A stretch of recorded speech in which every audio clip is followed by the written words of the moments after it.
Assalamualaikum students. Hope you all are doing well. Let's get start our today's lesson. Today we will talk about muscle tissues. Students, as in our previous lectures, we have discussed about epithelial tissues and connective tissues. So now we will talk about muscle tissues.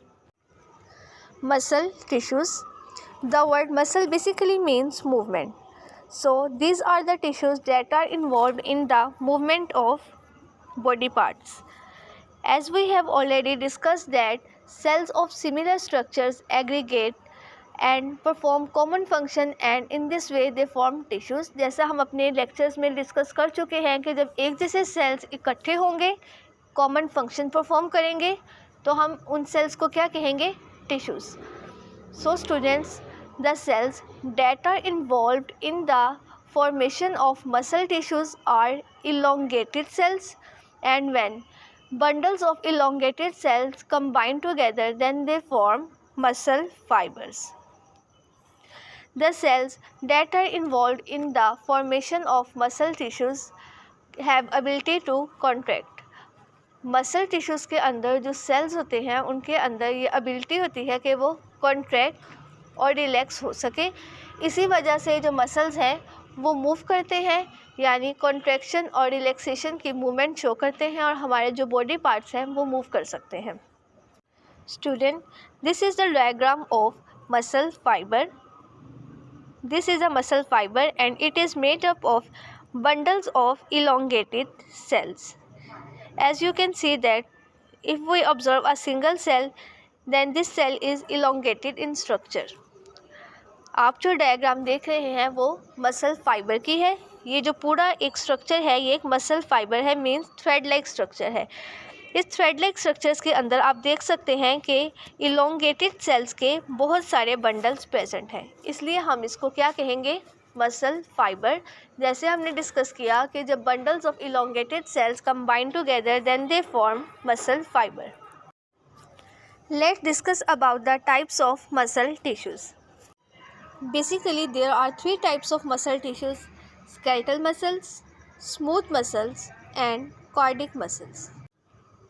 All these muscles are present in our different body part and they help in the movement of that specific body part. Students, firstly we will talk about skeletal muscles or striated muscles. We call skeletal muscles as striated muscles. हम skeletal muscles को striated muscles भी कहते हैं. Why we call skeletal muscles as striated muscles? The answer of this question is that we call skeletal muscles as striated muscles because they have strip-like arrangement in cells. Striated muscles जो हैं उनके cell के अंदर strip की तरह की arrangement यानी पट्टियों की तरह की अरेंजमेंट होती है. इस वजह से हम स्केलेटल मसल्स को स्ट्राइएटेड मसल्स भी कहते हैं. जैसे आप माइक्रोस्कोपिक व्यू में देख सकते हैं कि जो स्केलेटल मसल्स के अंदर सेल्स प्रेजेंट हैं वो पट्टियों यानी स्ट्रिप्स की फॉर्म में अरेंज हुए हैं. तो यही वजह है स्टूडेंट कि हम स्केलेटल मसल्स को स्ट्राइएटेड मसल्स के नाम से भी जानते हैं. अब जो डायग्राम आप लोग देख रहे हैं वो स्केलेटल मसल के एक सेल के डायग्राम है. पहले जो हमने डायग्राम देखी थी वो क्या थी? स्केलेटल मसल्स थे कि बहुत सारे सेल्स आपस में अरेंज होकर एक टिश्यू बना रहे थे. और जो अब हम डायग्राम देख रहे हैं वो सिर्फ एक स्ट्रिप है यानी एक सेल के डायग्राम है. और स्केलेटल मसल्स के इंट्रोडक्शन में हमने डिस्कस किया है कि स्केलेटल मसल जो हैं वो इलोंगेटेड सेल्स के बने हुए हैं. तो ये आप देख सकते हैं कि जो सेल है ये इलोंगेटेड है, मीन साइज़ में लंबा है. और हमने देखा कि इसके अंदर बहुत ज़्यादा न्यूक्लियस प्रेजेंट है. पर्पल कलर के आप लोग डॉट्स देख रहे हैं, ये बेसिकली न्यूक्लियस है. तो स्केलेटल मसल्स में एक सेल के अंदर 2 या 3 न्यूक्लियस प्रेजेंट हो सकते हैं. Skeletal muscles are basically present in the limbs, यानी जो स्केलेटल मसल्स हैं वो हमारे आर्म्स और हमारी लेग्स में प्रेजेंट होते हैं. और वहाँ पर इनका क्या फंक्शन होता है कि ये बोन्स को मूव करवाते हैं. Skeletal muscles are basically responsible for the movement of bones. Students, जो नेक्स्ट हमारे पास टाइप आ रही है वो है cardiac muscles. As the name cardiac suggested that this muscles are present in the walls of our heart. जैसे जो कार्डिक का वर्ड है उससे हमें पता चल रहा है कि जो ये मसल्स हैं ये हमारी हार्ट के वॉल्स में प्रेजेंट हैं. और इनका फंक्शन क्या है कि they produce our heart beat, the pumping rate of our heart. जो हमारे हार्ट के पंप करने का रेट है उसको हम कहते हैं हमारी हार्ट बीट। और हमारी हार्ट बीट कौन से मसल्स बनाते हैं? Cardiac muscles. Cardiac muscles are also striated muscles. जो कार्डिक मसल्स हैं इनके अंदर भी सेल्स की स्ट्रिप्स की फॉर्म में अरेंजमेंट होती है, इसी वजह से इनको भी हम स्ट्राइएटेड मसल्स कहते हैं। तो कार्डिक मसल्स और स्केलेटल मसल्स का क्या डिफरेंस हुआ आपस में? वो भी स्ट्राइएटेड मसल्स हैं और स्केलेटल मसल्स भी स्ट्राइएटेड मसल्स हैं। कार्डिक मसल्स और स्केलेटल मसल्स में जो डिफरेंस है वो क्या है कि जो स्केलेटल मसल्स हैं उसके सेल में आप देख सकते हैं कि बहुत ज़्यादा न्यूक्लियस प्रेजेंट है, जबकि जो कार्डिक मसल्स हैं उनके सेल में सिर्फ एक न्यूक्लियस प्रेजेंट है। नेक्स्ट जो हमारे पास टाइप आती है वो है smooth muscles. As you can see that student, there are no strip like arrangement of cells.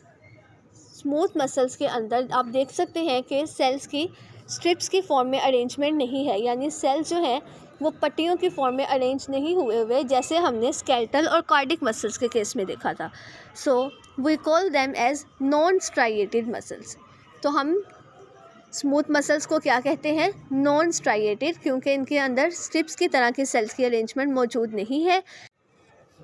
Smooth muscles are usually present in alimentary canal, urinary bladder and blood vessels, and they have only a single nucleus in their cell.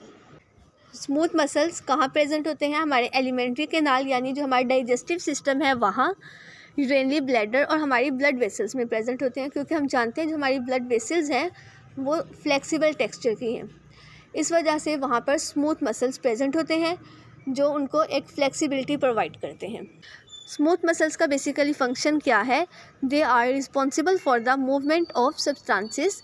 Smooth muscle जो है वो substances की movement allow करते हैं, यानी अगर हम blood vessels को देखते हैं तो ब्लड वेसल्स के अंदर ब्लड फ्लो करता है, तो जो ब्लड की फ्लोइंग मूवमेंट है वो स्मूथ मसल्स अलाउ करते हैं। इसी तरह अगर हमारे स्टमक के अंदर जब डाइजेशन होती है तो हमारे स्टमक जो है उसकी वॉल्स मूव करती हैं, तो वो किस मसल्स के थ्रू मूव कर पाती हैं? स्मूथ मसल्स की वजह से। स्टूडेंट्स, जो स्मूथ मसल्स और कार्डिक मसल्स हैं ये दोनों मसल्स इनवॉलेंट्री इन एक्शंस होते हैं, यानी गैर शौरी एक्शन परफॉर्म करते हैं। गैर शौरी एक्शंस या इनवॉलेंट्री एक्शंस कौन से एक्शंस होते हैं? Involuntary actions are those actions which are not under our control. गैर शौरी एक्शन या इनवॉलेंट्री एक्शंस हम उन एक्शंस को कहते हैं जिनके ऊपर हमारा कोई कंट्रोल नहीं होता। अब देखें जैसे कार्डिक मसल्स और स्मूथ मसल्स। कार्डिक मसल्स जो हैं वो हमारी हार्ट की वॉल्स में प्रेजेंट हैं और जो स्मूथ मसल्स हैं वो हमारे डाइजेस्टिव सिस्टम और ब्लड वेसल्स में प्रेजेंट है। तो आप लोग देख सकते हैं कि जो हमारी हार्ट बीट है हम अपनी हार्ट बीट को कंट्रोल नहीं कर सकते, ना तो हम अपनी मर्ज़ी से अपनी हार्ट बीट को इंक्रीज़ कर सकते हैं ना डिक्रीज़ कर सकते हैं। बिल्कुल इसी तरह से जो हमारी ब्लड वेसल्स के अंदर ब्लड फ्लो कर रहा है उसकी भी हम मूवमेंट को अपनी मर्ज़ी से कंट्रोल नहीं कर सकते। या जिस तरह हमारे अगर स्टमक में फूड डाइजेस्ट हो रही है तो हम अपनी डाइजेशन का जो प्रोसेस है उसको भी कंट्रोल नहीं कर सकते।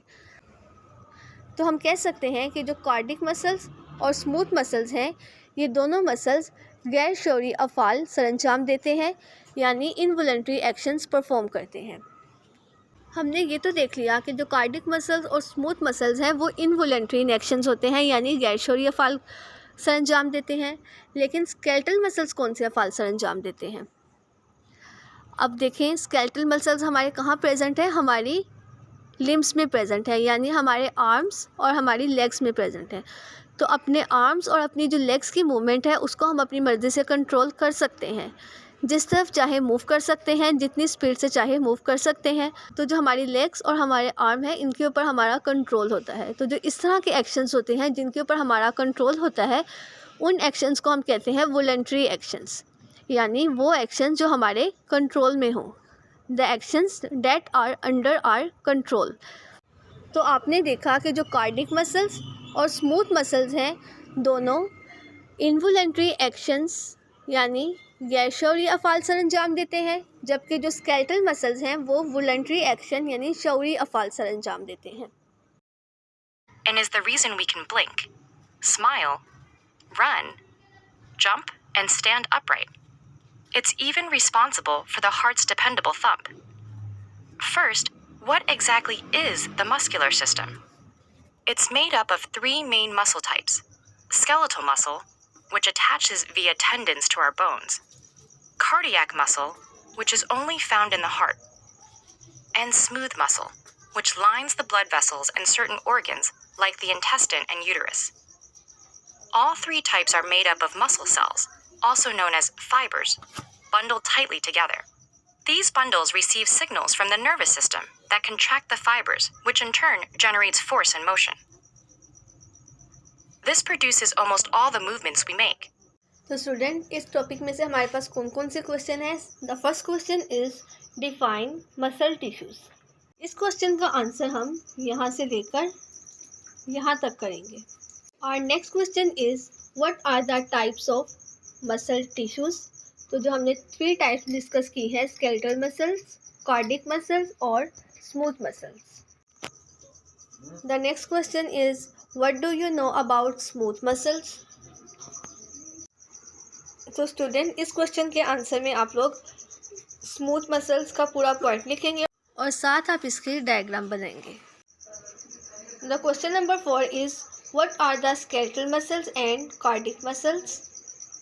इस क्वेश्चन के आंसर में आप लोग स्केलेटल मसल्स पूरा लिखेंगे और कार्डिक मसल भी यहाँ एंड तक लिखेंगे और फिर आप इसके बाद इसकी डायग्राम बनाएंगे स्केलेटल मसल्स की और कार्डिक मसल्स की। और last question is what is the difference between skeletal muscles and cardiac muscles. Friends, इस क्वेश्चन के आंसर में जब आपको डिफरेंस कहा जाएगा तो आप लोग सेंटर में लाइन लगाएंगे, एक साइड पे स्केलेटल मसल्स की हेडिंग देंगे, दूसरी साइड पे कार्डिक मसल्स की हेडिंग देंगे। फिर स्केलेटल मसल की डेफिनेशन लिखेंगे, कार्डिक मसल की डेफिनेशन लिखेंगे। नेक्स्ट जो आप पॉइंट ऐड करेंगे वो आप बताएंगे कि जो स्केलेटल मसल्स हैं they are present in attached form with the bones and the cardiac muscles are present in the walls of heart. जो हमारा फिर इसके बाद थर्ड पॉइंट होगा वो होगा कि skeletal muscles contain many nuclei while cardiac muscles contain a single nucleus. हमारा फोर्थ पॉइंट ऑफ डिफरेंस होगा वो होगा कि skeletal muscles are involve in the movement of bones while cardiac muscles produce heart beat. अगर यही question Urdu medium के students को आते हैं तो वो इसको किस तरह से अटेम्प्ट करेंगे? सबसे पहला क्वेश्चन क्या था कि मसल टिश्यू को डिफ़ाइन करें, यानी मसल टिश्यू की तारीफ़ करें। तो आप लोग इसका आंसर यहाँ से यहाँ तक लिखेंगे। उसके बाद जो हमारा दूसरा सवाल था वो था कि स्मूथ मसल्स के बारे में। उसके बाद जो हमारा दूसरा सवाल था वो था कि मसल टिश्यूज़ की इकसाम लिखें। तो उसमें आप लोग इसके ये 3 इकसाम यानी स्केलेटल मसल्स, स्मूथ मसल्स और कार्डिक मसल्स लिखेंगे। फिर हमारा जो तीसरा सवाल था वो था कि स्मूथ मसल्स के बारे में आप क्या जानते हैं। तो उसमें आप लोग स्मूथ मसल्स वाला पूरा पॉइंट यहाँ से यहाँ तक लिखेंगे और साथ इसकी डायग्राम बनाएंगे। इसके बाद हमारा जो फोर्थ क्वेश्चन था वो क्या था कि स्केलेटल मसल्स और कार्डिक मसल्स के बारे में आप क्या जानते हैं। तो इसमें आप स्केलेटल मसल्स पूरा और कार्डिक मसल भी पूरा लिखेंगे। नेक्स्ट हमारे पास क्वेश्चन था कि स्केलेटल मसल्स और कार्डिक मसल्स में फ़र्क बयान करें। तो जब उर्दू मीडियम के स्टूडेंट को भी फ़र्क पूछा जाएगा तो आप लोग भी दरमियान में लाइन लगाएंगे, एक साइड पे लिखेंगे स्केलेटल मसल्स, दूसरी साइड पे हेडिंग देंगे कार्डिक मसल्स की। स्केलेटल मसल्स के बारे में लिखेंगे कि हड्डियों के साथ जुड़े होते हैं और कार्डिक मसल्स के बारे में लिखेंगे कि दिल की दीवारों में मौजूद होते हैं। अगला जो हमारा पॉइंट होगा वो होगा कि स्केलेटल मसल्स के हर सेल में कई न्यूक्लियाई प्रेजेंट होते हैं, जबकि जो कार्डिक मसल्स है उसके हर सेल में एक न्यूक्लियस प्रेजेंट होगा। इसके बाद जो हमारा नेक्स्ट पॉइंट ऑफ डिफरेंस होगा वो होगा कि स्केलेटल मसल्स हड्डियों को हरकत देने में मदद देते हैं, जबकि जो कार्डिक मसल्स हैं वो हमारी हार्ट बीट बनाते हैं।